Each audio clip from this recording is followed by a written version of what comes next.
Namaskar. Welcome to Honest Astrologer YouTube channel. And today I'm going to talk about the diseases which are often caused in a Ketu Dasha. So I want you to remember this. Ketu is one planet which is anti-body and pro-soul.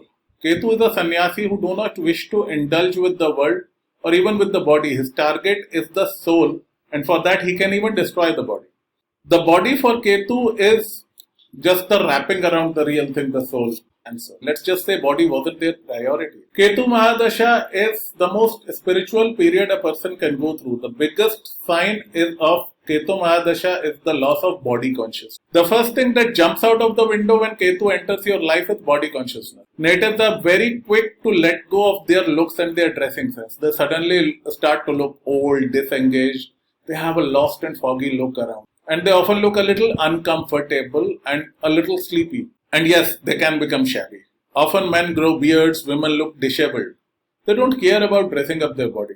Even if they try, they look uncomfortable in a formal dress up. Usually they wear very loose clothing, particularly the pajama types. And that's their new normal. However, the biggest threat is not the dressing sense, but the destruction that visits the physical body.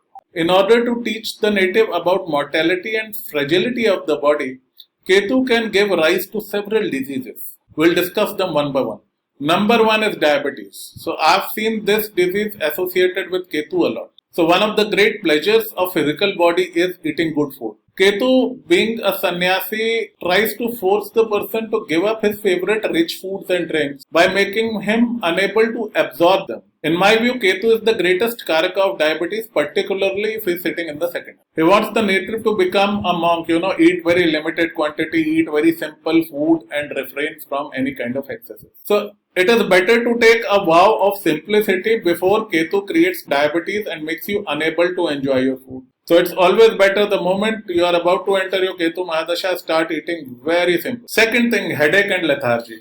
So a persistent headache is a hallmark of a Ketu period. Ketu, remember, he is a headless planet, and in a planet's Mahadasha, you start to look, feel, act and behave like the Mahadasha. So Ketu immediately attacks the native's mind. The native is never able to think very straight. There's a lot of mental fog. There's a lot of lethargy surrounding the person. Ketu would not allow you to use your head. In Mercury, you use your head a lot. In Ketu, there's a strike here. So Ketu will not allow you to use your mind to engage with the world. He is more interested in the otherworldly things, occult, spirituality. So person has little or no energy left within him to interact with the external world. Yes, but when it comes to spirituality and meditation, these people suddenly get a lot of energy. So we'll talk about it. Third thing, and this one I absolutely hate, is depression. Now, how Ketu causes depression? Ketu is a time of internal victories and external defeat. I repeat, Ketu is the time of internal victories and external defeat. So, we have created a very Shani Rahu kind of work. My career, my relationship is all I need. This is the most important thing. And the two places where Ketu absolutely hits the hardest is career and relationship. One of the most frequent occurrences of a Ketu period is loss of job and loss of relationship. Can be a breakup, can be a divorce.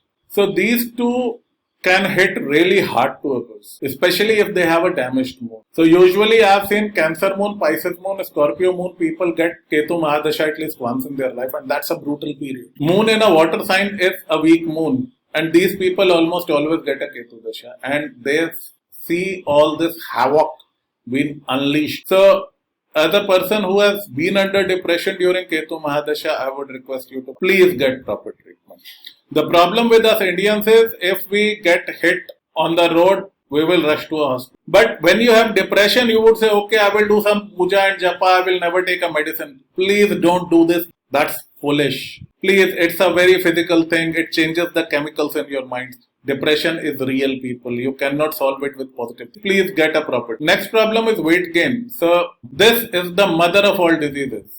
Once you put on a weight, it can lead to diabetes, it can lead to sleep apnea, it can lead to all other things. And Ketu loves to put weight on people. Rahu Mahadasha people lose weight, Ketu Mahadasha people gain weight. So please ensure that you eat healthy and you try to avoid this weight. Another thing which comes after weight gain, diabetes, is sleep apnea.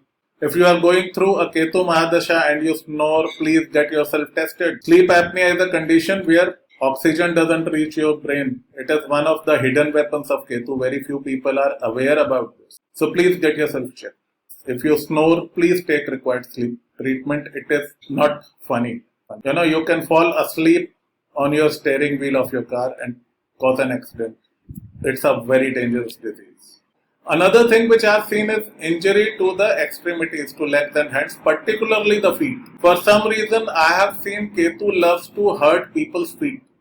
Maybe it's his way of making them immobile. I have often seen people twist their ankles, broke their bones, suffer things like plantar fasciitis, and that injury makes them unable to interact with the world. And last thing, allergic diseases, immunity diseases like corona. Corona is a very Ketu Shani disease. I have written about it a lot of times. So anybody undergoing Ketu Shani or Shani Ketu, please get your booster doses. Your immunity gets very weakened during Ketu period, particularly Ketu Shani and Ketu Rahu. So please take your immunity boosters, take a lot of vitamins, particularly take a lot of tulsi in your food, basil, or you can take tulsi drops in your water. I do that regularly. Remember, Ketu is not a body conscious planet. The best thing that you can do is read your scriptures and do a lot of meditation. That will help your mind to run. Particularly heartfulness meditation is very good for Ketu. I practiced it regularly during my Ketu period and it was a savior. So you might want to just Google heartfulness meditation and find a practitioner in your area. That is a panacea for Ketu Mahadasha. So eat light, spend time reading your scriptures and meditation, visit your temples and everything. And do not work yourself to death. Ketu doesn't like a person who works very hard. And please take medication for whatever disease you suffer and take plenty of rest and sattvic foods. So I hope this was helpful. God bless. Namaskar.